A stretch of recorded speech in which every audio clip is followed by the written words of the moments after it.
Moi, un freelance, pour moi, il peut être en full remote, je m'en fous. J'ai dû recevoir 150 CV, quoi. Sur les 150, il y en a plein des doutes. Coup d'œil, tu vois que le CV, il est claqué. Faute d'orthographe. Faute d'orthographe, red flag. Moi, lettre de motivation, j'aime pas ça, je les lis jamais. Ce que je valorise, tu vois, c'est 3 lignes. Est-ce que tu as déjà eu des freelances qui t'ont contacté en direct? Franchement, je pense que je serais plus à l'écoute qu'un ingénieur d'affaires. Un petit tips, c'est pas contacter le CEO ou le CTO. Tu fais prospecter comment? Par LinkedIn, par téléphone? Les seuls qui peuvent m'avoir, c'est par téléphone, hein, c'est terrible. J'ai un de mes devs qui me dit, j'ai un freelance qui m'a contacté, je pense qu'on aurait besoin d'un coup de main. Ça va avoir 1000 fois plus d'effet. On a des gros recrutements en ce moment. Beaucoup de nouveaux projets qui sont arrivés d'un coup et on a eu un petit peu de turnover dans notre équipe dev. Ça, c'est un des arguments que je donne moi souvent aux freelances, c'est-à-dire qu'en fait, on ne s'en rend pas compte, mais un freelance coûte quasiment. Salut à toi, si tu me découvres sur cette vidéo, moi c'est Pierre-Olivier, j'ai accompagné des dizaines de freelances à trouver des clients, donc de savoir comment prospecter, comment mettre à jour son profil, ses réseaux, pour savoir comment les trouver, comment les adresser.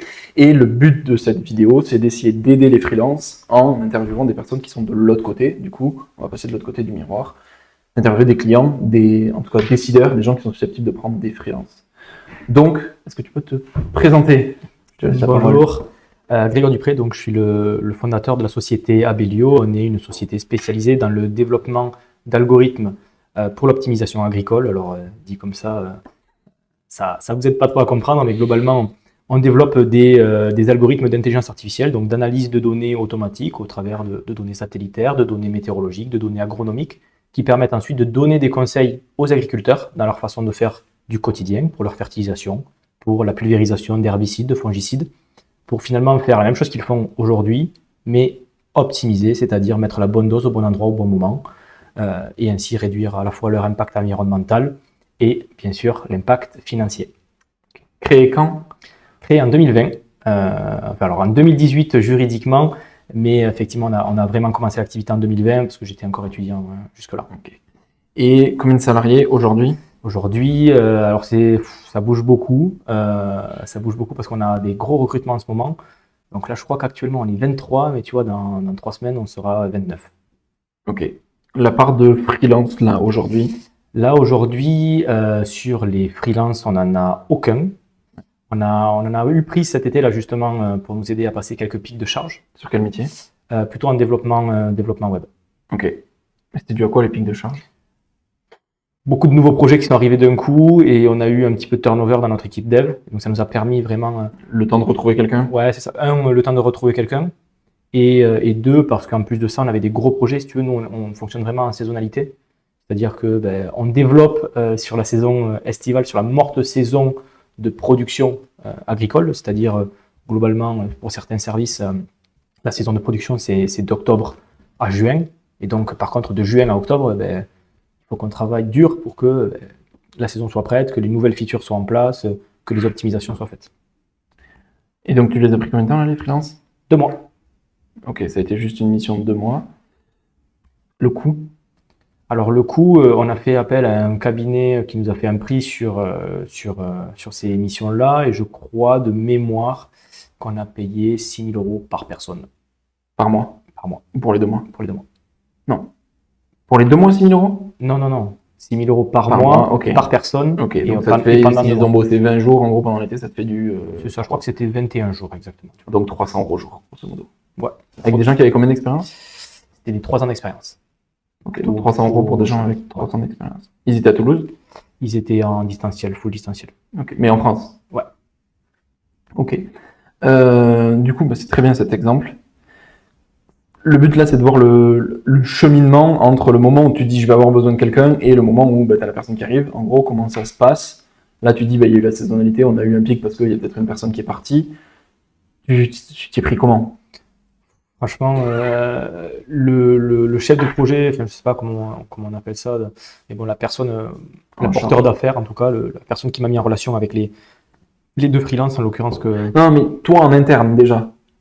Alors, en fait, c'est tombé, si tu veux, c'était vraiment une heureuse coïncidence pour la personne qui m'a contacté. Ok. C'est que je me suis fait prospecter comme je me fais prospecter 40 fois par an ou 100 fois par an. Sauf que là, on va y revenir, ça fait partie de mes questions. Là, c'est tombé vraiment 1 heure après que je parle avec mon équipe dev en disant bon les gars, la roadmap elle va pas passer, donc il nous faut des ressources.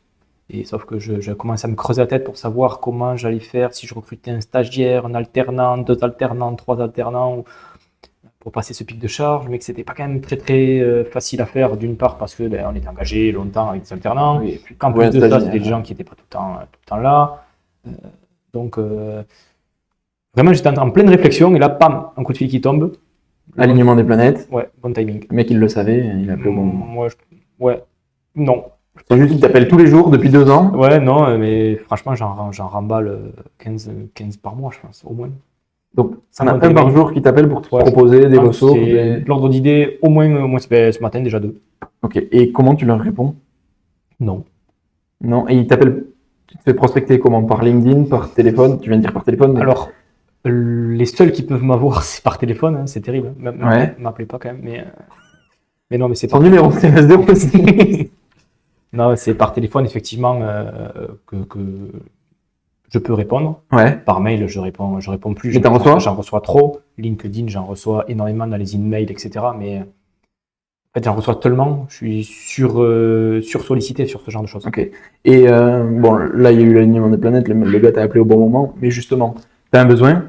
Ouais. En gros, t'as dit, je commence à me creuser la tête. Genre, t'aurais fait quoi? T'aurais regardé tes emails? T'aurais regardé tes mails? Ouais, je pense que j'aurais regardé mes mails. Ok. J'aurais regardé mes mails, ou alors je me serais tourné vers une agence de portage de salariés, type. Il y en a plein. Oui, une société de conseil. Une société de conseil classique, quoi. Un KG, un Alten, un Altran. Parce que est-ce que t'as des ingénieurs d'affaires, genre t'en connais 2-3 qui sont susceptibles de te trouver des gars ou... Non, c'était toi le seul que je connaissais. Non, pas les vraiment remplaçants. pas directement. J'en connais un au Canada, mais je crois qu'il va pas m'aider. Ouais, non, pas beaucoup. Donc, non, a priori, j'en connais plus. Ok, et par exemple, d'aller sur des plateformes, comment genre, est-ce que tu vas sur Malte ou... Ouais, ben alors ça m'est déjà arrivé quand on était au début d'Abelio, où j'avais pas forcément de dev, où il fallait que je fasse du prototypage rapide. J'avais pas envie par exemple, de faire bosser mes développeurs sur autre chose que leur roadmap qui était vraiment fixé. Et donc à ce moment-là, je faisais appel justement à la plateforme Malte. Ok. J'allais sur la plateforme Malte, je proposais un projet. Et t'avais pris des prestations sur Malte? Ouais. T'as pas essayé de contacter les mecs en dehors de Malte pour pas prendre la commission de Malte? Je sais plus. Me connaissant, il y a moyen que j'ai fait ça, je pense. Mais, ou alors, je trouvais les profils sur Malte, j'allais sur LinkedIn. Ouais. Il y a moyen que j'ai pu faire une douille de cette façon-là. Ok. Et donc, là, ça s'est bien passé, les 2 freelances? Jamais bien. Jamais bien.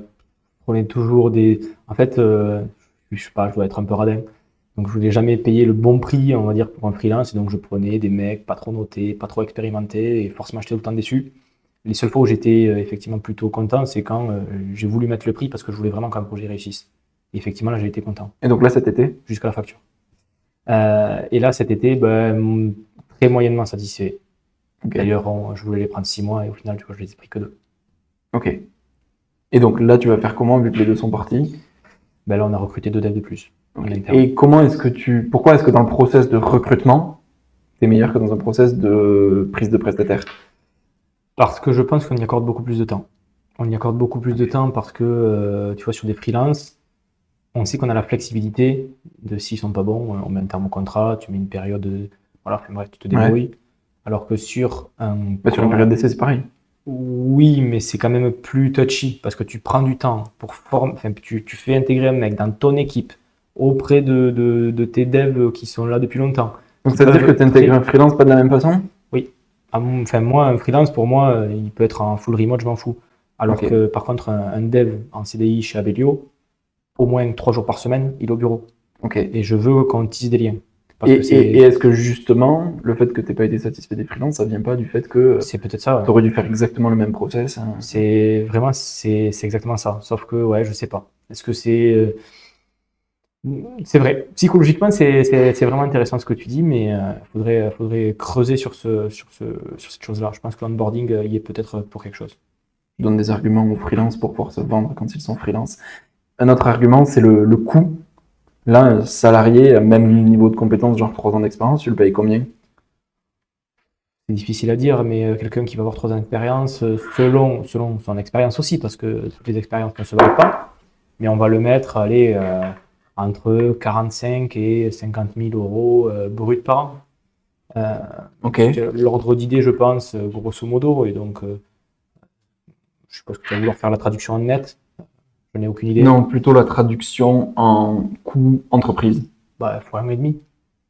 Fois 1,5, tu Fois fais. 1,5, tu fais fois 1,5. Généralement, tu es très bon. Parce que Donc, tu as les ça- charges salariales, les charges patronales, hors coût, entre guillemets, caché. Par exemple, le matériel informatique, Oui, mais ça, c'est la le même fait de pour, l'onboarder, le fait de prendre du temps, etc. Enfin, il y a plein d'autres aspects qui peuvent rentrer en jeu, les congés payés, etc. Tout ça, c'est des coûts supplémentaires. Hein. On dit souvent que, enfin, tu vois, moi, j'ai que des cadres, forfait jour. En tout cas, sur tous les gens, tous les devs, c'est que des cadres forfait jour. Ouais, Donc, ils travaillent 218 jours par an. Ils ont en moyenne, bon, 25 jours de congés classiques et entre 8 et 10 jours de RTT. ok, Donc, si tu le rapportes de manière proportionnelle, ouais, on va dire que ça fait, on va dire plus 10 parce que c'est plus simple. Ça fait 35 jours de non-travail ouais. payés Donc, ça te versus coûte. 218 Donc, c'est un peu jours plus que payés. 1,5. Donc, imaginons que je prenne. Oh, tu prends même un 7, je pense. Ok. Donc, on va prendre un salaire à 45 000, que je multiplie par 1,7, grosso modo, pour avoir tes coûts salariés, puis que je divise par 218 jours travaillés dans l'année.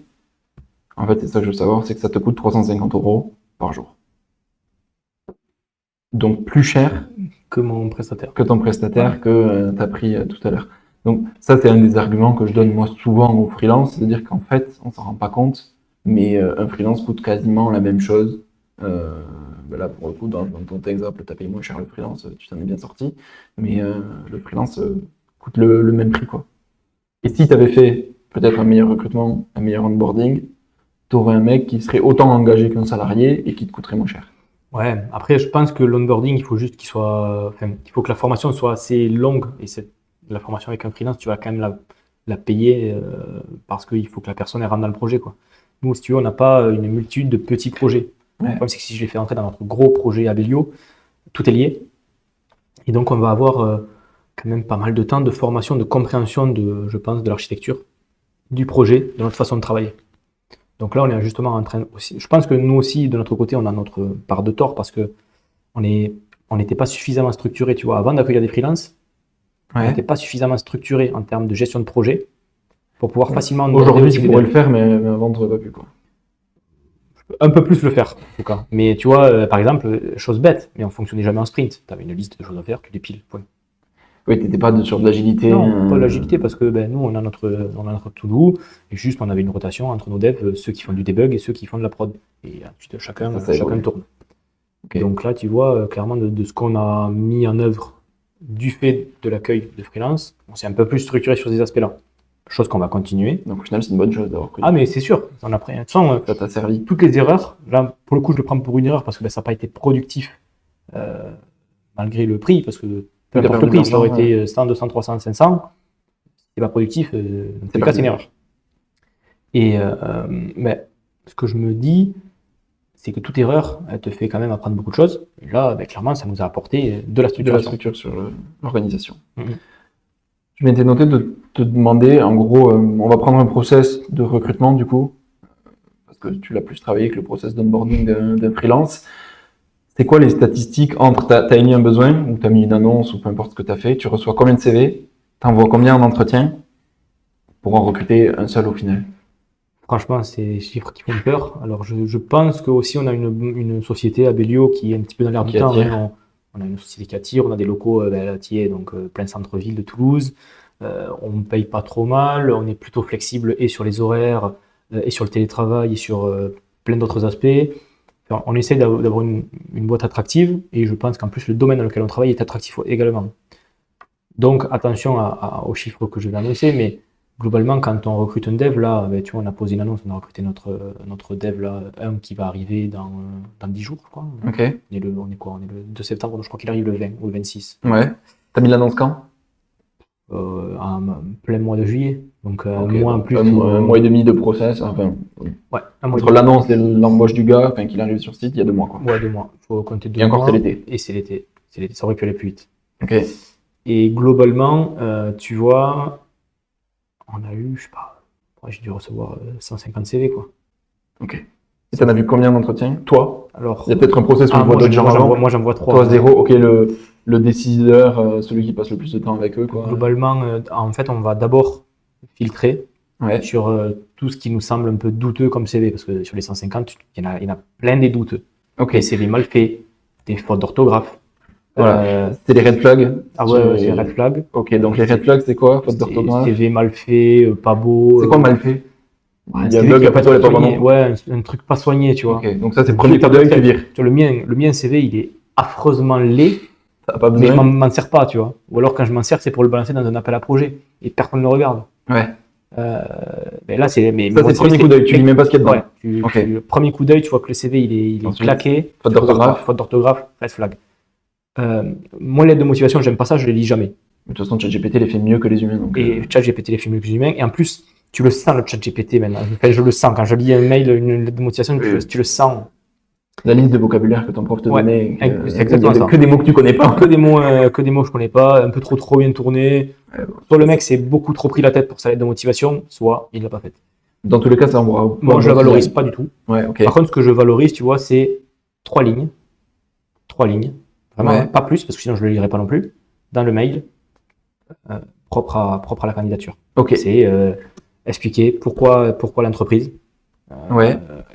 Tu vois, tu reprends 2-3 éléments de ce qu'on fait. Donc, tu dis, ok, le mec, il a au moins pris le temps de regarder mon site Il a web. lu l'annonce, ouais. Il a lu l'annonce, il a regardé mon site web. Ouais. Tu vois, ça déjà, là, tu as fait un plus 10 points.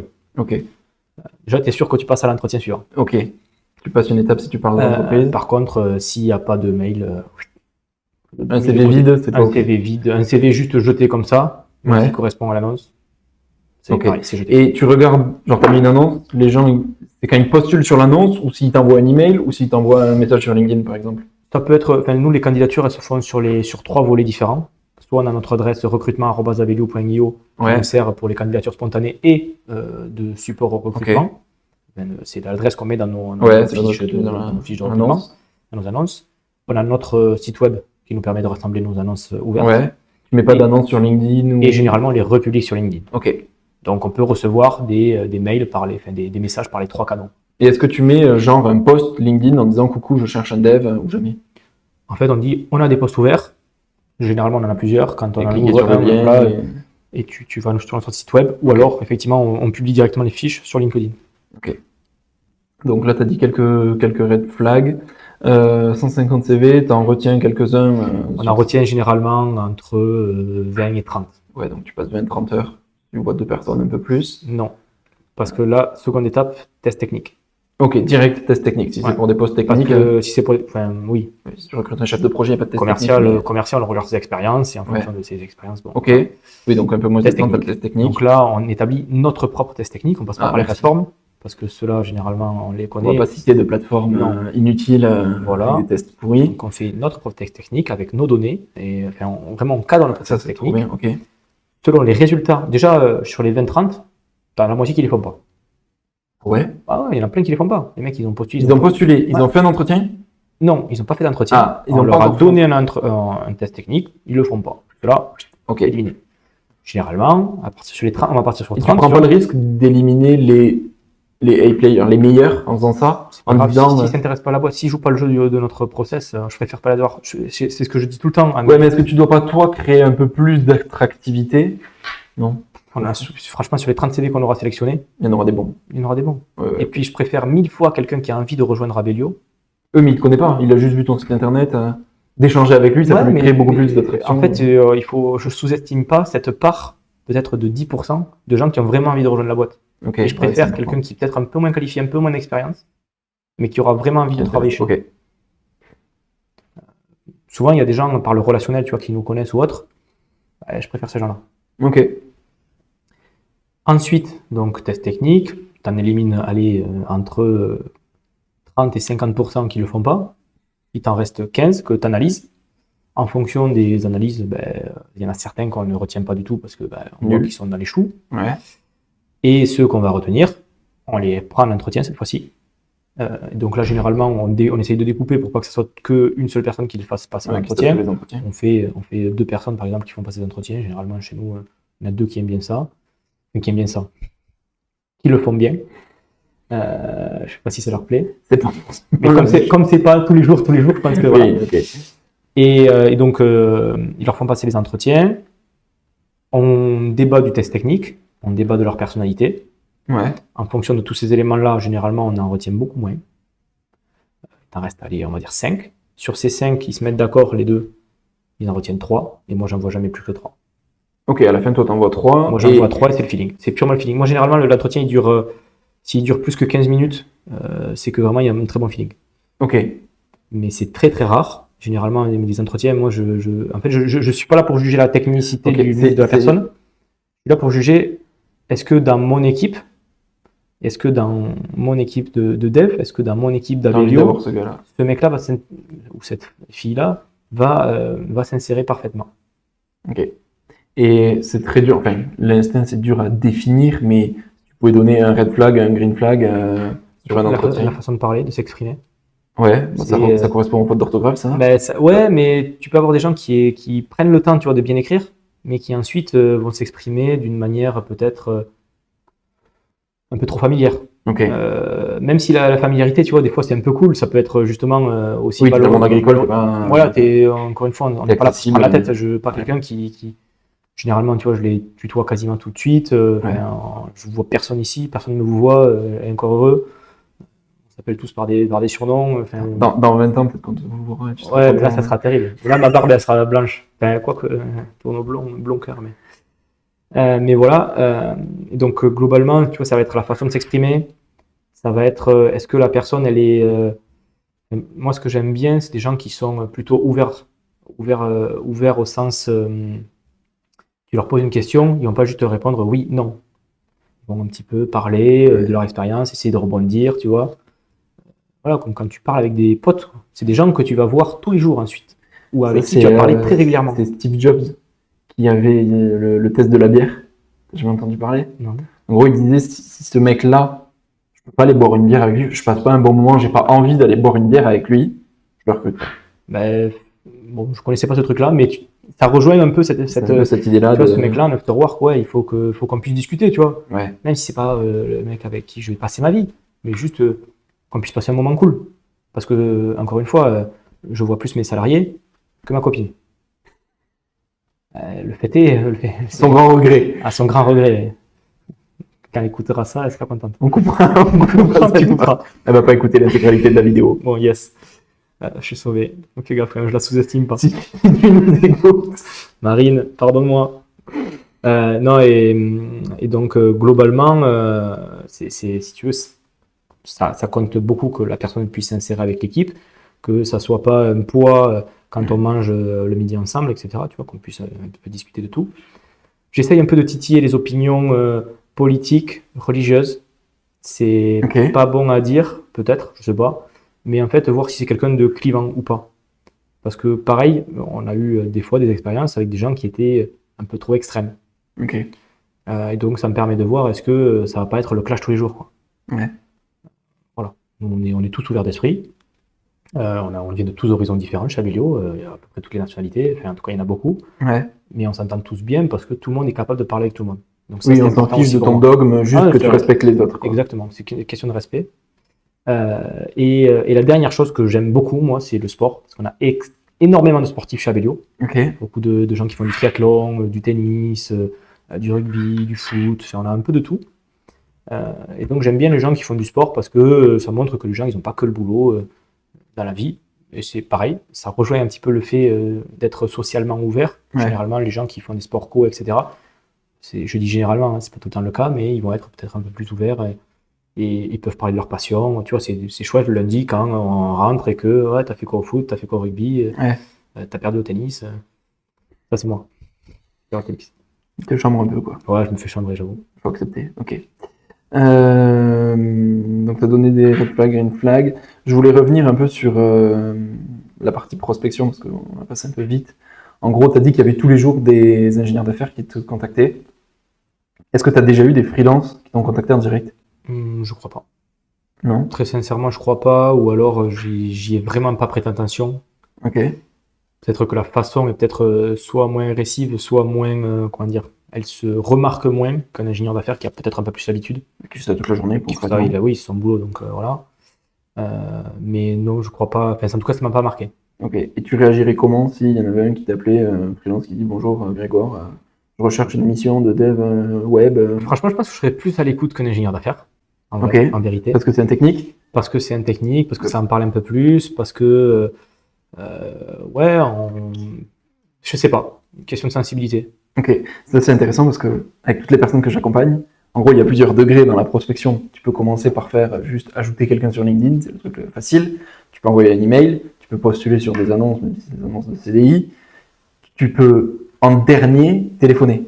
Et en gros, avec toutes les personnes que j'ai accompagnées, je suis jamais allé jusque téléphoner, et pourtant, je le sais que ça fonctionnerait. Mais du coup, je suis content de l'entendre. Après, oui, je suis d'accord c'est que le plus ça dur, fonctionnerait, hein, mais c'est vraiment le plus difficile. Et d'ailleurs, Pour des gens qui n'ont pas l'habitude de prospecter, c'est vraiment le plus difficile. toutes les personnes que j'accompagne ont réussi à trouver sans avoir à faire ça. Oui. Donc c'est bien que c'est pas nécessaire, mais par contre, tu vois, tu le dis toi-même, c'est que tu pourrais être réceptif. Donc j'aimerais le tester un petit peu plus. À nouveau, s'il y a quelqu'un qui regarde la vidéo jusque-là, contacte-moi et dis-moi que tu veux faire de la prospection téléphonique et on ira le faire ensemble.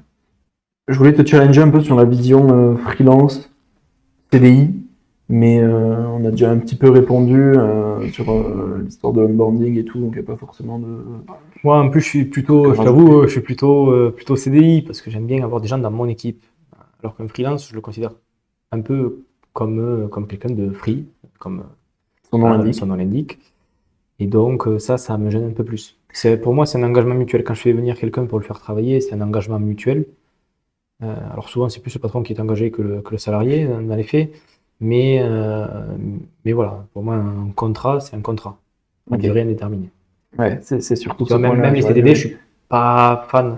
Je suis pas un grand fan, Ok. à part pour les alternants, tu vois. Mais Et donc ça c'est, je voulais en parler parce que c'est un point, je donne des arguments en même temps, mais sur lequel, déjà pendant toute la période d'essai, que le salarié peut prolonger pendant 8 mois, il peut se barrer 48 heures. Oui. Donc là-dessus, non, c'est un peu plus que ça. C'est au bout de 3 mois, c'est un mois. non, Ça dépend de ta ça convention c'est pour le collective. salarié. Ah oui, bien sûr. Non, ça c'est pour l'employeur, pardon. Ah, t'es sûr que le C'est qu'en salarié, fait, lui, pour l'employeur, la première semaine, il peut le faire en 24 heures, au bout de 2 semaines, il peut le faire en 48 heures, au bout d'un mois, c'est une semaine, Et après, et au bout de 3 mois, c'est un mois quasiment. ouais. Sur le dernier, enfin, à partir de 4 mois de période d'essai, c'est genre un mois complet. Donc pour eux, ils sont protégés, ils peuvent pas se faire virer du jour au lendemain, mais dans l'autre sens, par contre, Ok, je pensais que le salarié, il peut se c'était barrer. la même chose. Ok. Non, c'est pas la même chose. Terrible. Donc, en gros, le salarié, il est plus protégé dans le cadre d'un CDI, alors qu'avec un freelance, tu mets ce que tu veux dans le contrat. Dès le premier jour, il peut avoir un mois de préavis pour partir. Et donc ça, c'est des arguments que je donne aussi aux freelances, parce qu'en fait, dans beaucoup de cas, les freelances n'ont pas la mentalité de, comme tu dis, du mec qui peut être complètement libre et se barrer du jour au lendemain. Il y en a plein qui cherchent, moi j'en accompagne plein, qui cherchent à avoir des missions longues. Juste, en fait, ils sont mieux rémunérés, et en effet, ils ont un peu plus de liberté, parce que souvent, il y a des patrons qui ont la vision de ben oui, les freelances, donc, comme tu l'as dit tout à l'heure, je m'en fiche qu'ils soient sur place. C'est dommage parce que du coup, ça se passe moins bien. Mais en fait, ils ont d'autres avantages qui font que c'est intéressant pour eux d'être freelance. Ok. Donc, tu pourrais très bien être freelance et rester sur du long terme. Tout à fait. Tout à fait.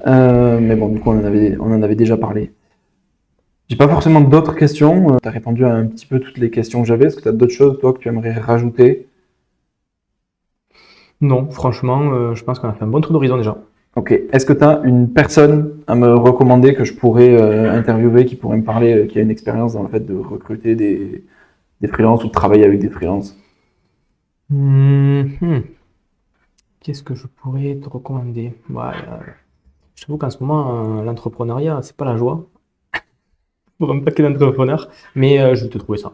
Ok, très bien. Et un truc à recommander pour les freelances sur la façon de te contacter ou de contacter tous les décisionnaires? Un petit tip à Moi, donner? si je devais donner un petit tip, c'est de ne pas contacter le CEO ni le CTO, de contacter un des devs. Je pense que ça peut être plus smart. Ouais. Enfin, à mon avis, ça peut être plus smart parce que quand Bon, moi ton tip, il va à l'inverse de ce que je peux donner moi, mais vas-y, Ah ouais? continue. Je vais te dire mon avis. Je sais pas, moi, quand j'ai un de mes devs qui me dit, oh, putain, j'ai un freelance qui m'a contacté, je pense qu'on aurait besoin d'un coup de main.